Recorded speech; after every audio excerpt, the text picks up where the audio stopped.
Welcome to CJ TV. పాటతో పూర్తయిన విశ్వంభర.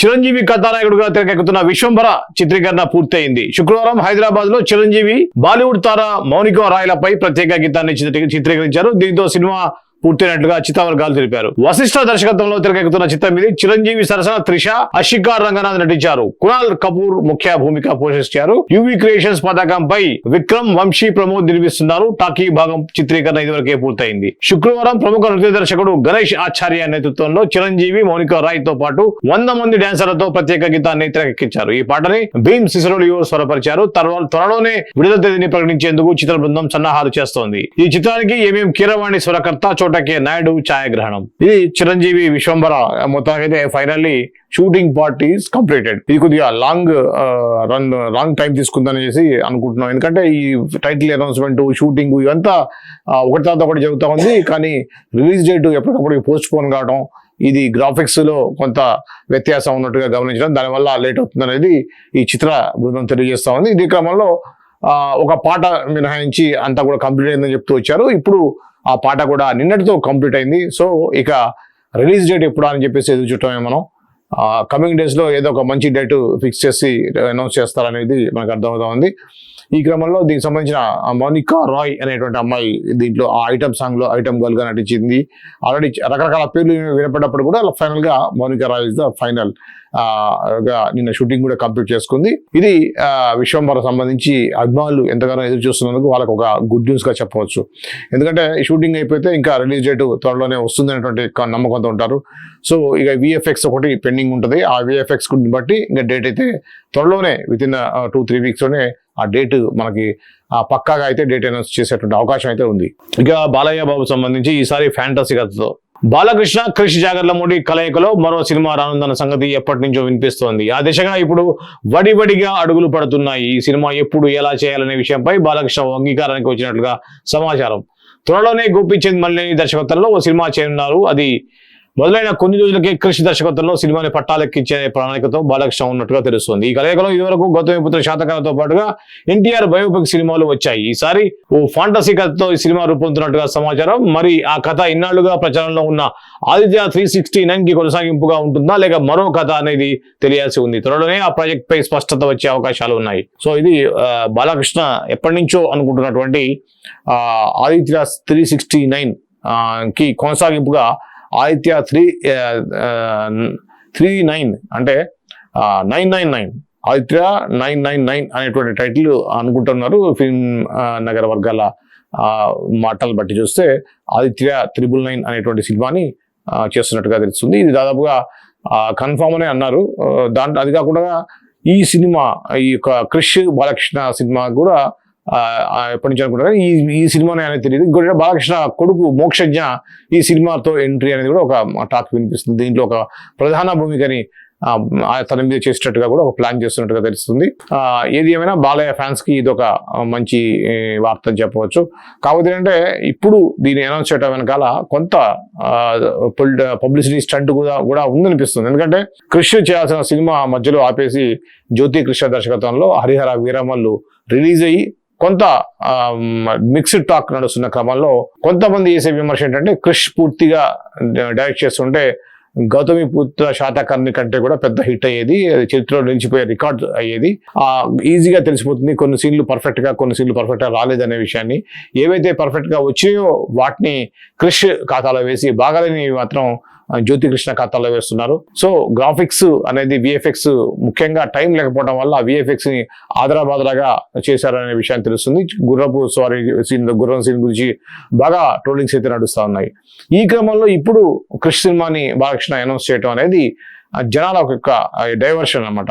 ఆ యొక్క దానికి ఊతమందే విధంగా హరిహర వీరమల్లులో క్రిష్ చేసిన సినిమా ఇంటర్వెల్ ముందు వరకు కూడా చాలా బాగుంది, ఆఫ్టర్ ఇంటర్వెల్ తక్కువగా ఉంది అనే టాక్ రావడం, సగం చేసిన క్రిష్ చేశాడంటే ఆ బాగున్న సీన్స్ క్రిష్ చేశాడు అనుకోవటం, ఇదే టైంలో బాలకృష్ణ సినిమా క్రిష్ డైరెక్ట్ చేస్తుంది అంటాం. ఇవంతా కూడా ఒక పబ్లిసిటీ స్టంట్ లాగా అయితే ఉంది. అభిమానులు కూడా ఖచ్చితంగా ట్రోల్స్ చేసే వాళ్ళకి ఇది ఒక అవకాశం దొరికింది. ఖచ్చితంగా ఈ సినిమా మీద పాజిటివ్ టాక్ అయితే ఉంటుంది. సినిమా షూట్ అవ్వడం, రిలీజ్ అవ్వడం, it will takes minimum 1.5 to 2 years అయితే టైం పడుతుంది. కృషి కూడా ఫాస్ట్ గా చేస్తాడు. ఎంత ఫాస్ట్ చేసినా కూడా గ్రాఫిక్స్ వర్క్ అయితే టైం పడుతుంది. కాబట్టి ఖచ్చితంగా దీని మీద ఒక పాజిటివ్ వైబ్ అయితే నడుస్తూ ఉందని చెప్పవచ్చు. వార్ నిన్న ట్రైలర్ రిలీజ్ అయినట్టుగా ఉంది. ఇప్పుడు నేను మనిషిని కాను, ఓ ఆయుధాన్ని, యుద్ధంలో ఆయుధాన్ని చస్తాను లేదంటే చంపుతా అంటున్నాడు ఎన్టీఆర్. ఇదంతా వార్ 2 చిత్రం కోసమే. ఆయన బాలీవుడ్ స్టార్ హృతిక్ రోషన్ ప్రధాన పాత్రధారులుగా నటించిన చిత్రం ఇది. కియారా అద్వానీ కథానాయిక, అయాన్ ముఖర్జీ దర్శకత్వం వహిస్తున్నారు. Yash Raj films spy universe లో భాగంగా నిర్మించే చిత్రం ఇది. ఆగస్టు 14 ప్రేక్షకుల ముందుకు వస్తుంది. ఈ సందర్భంగా శుక్రవారం ట్రైలర్ ని విడుదల చేశారు. నేను ప్రమాణం చేస్తున్నా, నేను నా పేరుని, నా గుర్తింపుని, నా ఇంటిని, నా కుటుంబాన్ని అన్నింటినీ వదిలేసి ఓ నీడగా మారిపోతా, ఓ ఊరు పేరు లేని రూపం లేని నీడలా అంటూ హృతిక్ రోషన్ ఎవరు చేయని పనుల్ని నేను చేసి చూపిస్తా, ఎవరు పోరాడలేని యుద్ధంలో నేను పోరాడతా అంటూ ఎన్టీఆర్ చెప్పే సంభాషణలతో ఈ ట్రైలర్ ఆసక్తికరంగా మొదలవుతుంది. మిత్రులైనా సరే, ఆప్తులైనా సరే పట్టించుకోకుండా అడుగేసే ఓ సైనికుడిగా హృతిక్ మంచి చెడు, తప్పు ఒప్పు, పాపం పుణ్యం అనే విషయాల్ని పట్టించుకోకుండా పోరాటం చేసే మరో సైనికుడిగా ఎన్టీఆర్ ఇందులో కనిపించినట్లుగా ట్రైలర్ చాటుతోంది. నువ్వా నేను అన్నట్టుగా సాగే ఇద్దరి మధ్య యుద్ధమే ప్రధానంగా పొందిన సినిమా అని అర్థమవుతోంది. పాన్ ఇండియా స్థాయిలో భారీగా అంచనా ఉన్న సినిమా ఇది. తెలుగులో సితారా ఎంటర్టైన్మెంట్ సంస్థ విడుదల చేస్తుంది. ఇది ఎన్టీఆర్ హృతిక్ రోషన్ సంబంధించిన వార్ 2 సంబంధించింది. ఆగస్టు 14 రిలీజ్ కాబోతుంది. ఇంకా 20 డేసే ఉంది. సో ముఖ్యంగా ఈ సినిమా సంబంధించి ఏంటంటే ఇప్పుడు కూడా ఎన్టీఆర్ దీంట్లో నెగిటివ్ క్యారెక్టర్ విలన్ అనేది బాగా వినిపించింది. కానీ నిన్న ఏదైతే వచ్చినటువంటి ట్రైలర్ని బట్టి చూస్తే ఎన్టీఆర్ కూడా వన్ ఆఫ్ ద హీరో అనే విధంగా అయితే ఆ ట్రైలర్ ఉంది. ఎందుకంటే ఆ యుద్ధంలో సైనికుల్లా మాట్లాడే పాజిటివ్ డైలాగ్స్ ఏవైతే ఉన్నాయో అవి ఎన్టీఆర్ కూడా హీరో అని చెప్పడానికి అదొక మనకి ఈజీగా తెలిసిపోతా ఉంది. సో ఫ్యాన్స్కి అయితే కొంత హ్యాపీగా ఫీల్ అవుతున్నారు. ఎందుకంటే మెయిన్ క్యారెక్టర్ హృతిక్ రోషన్ అయ్యి ఆ విలన్ క్యారెక్టర్ ఎన్టీఆర్ అయితే కొద్దిగా ఎన్టీఆర్ని తక్కువ చేసినట్టు అవుతుంది అనే ఉద్దేశంతో తెలుగులో ఇప్పుడు అలాగే ఎవరు పెద్దగా దాన్ని సీరియస్గా తీసుకోలేదు. ఎన్టీఆర్ సినిమా లాగా అయితే తీసుకోవట్లేదు. కానీ ఈ యొక్క ప్రోమో వచ్చిన తర్వాత, ట్రైలర్ వచ్చిన తర్వాత మాత్రం ఖచ్చితంగా ఎన్టీఆర్ కూడా మంచి క్యారెక్టర్ ఉంది దీంట్లోని ఫ్యాన్స్ అందరూ కూడా దీన్ని ఎన్టీఆర్ సినిమా లాగా చూసే అవకాశం అయితే ఉంది. ఇది వార్ 2 సంబంధించిన తాజా ఇన్ఫర్మేషన్. మొహమ్మద్ రఫీ స్టోరీ, గాయకుడు మొహమ్మద్ రఫీ జీవిత తెరపై కంటున్నారు.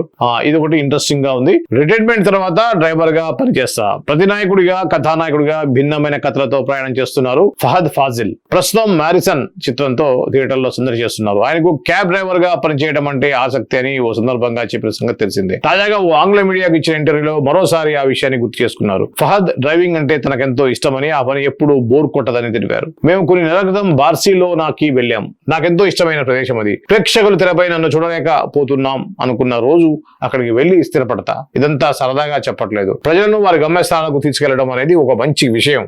ఇది నా దృష్టిలో గొప్ప పని. అందుకే రిటైర్మెంట్ ప్రకటించిన తర్వాత బార్సిలోనాలో నా వెళ్ళి అక్కడ డ్రైవర్ గా పనిచేస్తా అన్నారు. నిజంగా ఒక క్రియేటివ్ ఆలోచన అని చెప్పొచ్చు. కానీ నిజానికి ఇప్పుడున్న వయసులో ఇప్పుడున్నటువంటి ఓపిక రిటైర్మెంట్ తర్వాత అయితే ఉండదు. ఫాదర్ ఫాజిల్ చెప్తున్నటువంటిది ఏదైతే నా రిటైర్మెంట్ తర్వాత ఎప్పుడైతే జనాలు నన్ను చుట్టడానికి ఇంట్రెస్ట్గా ఉండదు అంటే అది జరిగే పని కాదు కావచ్చు. ఎందుకంటే చనిపోయేదాకా కూడా ఆర్టిస్ట్గా నటించే అవకాశం ఉంటుంది. ఆయనకు ఉన్నటువంటి నటన నైపుణ్యం కానివ్వండి, అతనికి ఉండేటువంటి అవకాశాలు కానివ్వండి, మలయాళ ఇండస్ట్రీలో కానీ పాన్ ఇండియా స్థాయిలో మా పుష్ప 2లో కూడా మనం చూసాం ఎంత అద్భుతమైన పర్ఫార్మెన్స్ ఇచ్చే ఫాజిల్ సంబంధించినటువంటి వార్త ఇది చెప్పుకోవడానికి నవ్వుకోవడానికి అయితే బాగుంటుంది న్యూస్ లాగా. కానీ నిజానికి ఇది ఎంతవరకు ప్రాక్టికల్గా అవుతుంది అనేది అయితే నాకైతే అనుమానమే. ఎందుకంటే ఆయన ఏమంటున్నాడు, మంచిది ఆలోచన, ప్రయాణికుల్ని గమ్యస్థానం చేర్చడం అనేది ఒక మంచి పని, 100% కరెక్ట్ అది. కానీ మీలాగా ఒక స్టార్ ఇమేజ్ ఉన్నటువంటి హీరో, దర్శకుడు, అలానే ప్రొడ్యూసర్ అన్నీ ఉన్నటువంటి ఒక ఫాజిల్ ఈ విధంగా క్యాబ్ డ్రైవర్గా పనిచేస్తా అంటాం అంటే టేస్ట్ ఉండొచ్చు. కానీ నిజానికి ప్రాక్టికల్గా అయితే అది సాధ్యమయ్యే పని కాదు. ఎందుకంటే ఆయన జీవితాంతం నటుగానే నటించే అవకాశం అయితే మెండుగా ఉంది. సో అది కాకుండా వయసు ఇప్పుడున్నటువంటి వయసులో అలా చేయాలనేటువంటి కోరిక ఉండొచ్చు. కానీ ఆ ఏజ్ వచ్చేసరికి 60s 70s వచ్చేసరికి ఆటోమేటిక్గా రెస్ట్ తీసుకుందాం మూడ్లోకి అయితే వెళ్ళిపోతారు. సో ఇప్పుడు ఉన్నటువంటి పని ఒత్తిళ్ళు వీటి వల్ల కొంత అటువంటి క్రియేటివ్ థింకింగ్స్, క్రియేటివ్ ఆలోచనలు రావడం అనేది ఈ క్రియేటివ్ పీపుల్కి మామూలే. దీన్ని అంత పెద్దగా సీరియస్గా తీసుకోవడానికి వీల్లేదు. ఏదో ఒక న్యూస్ లాగా చదివి వదిలేటమే.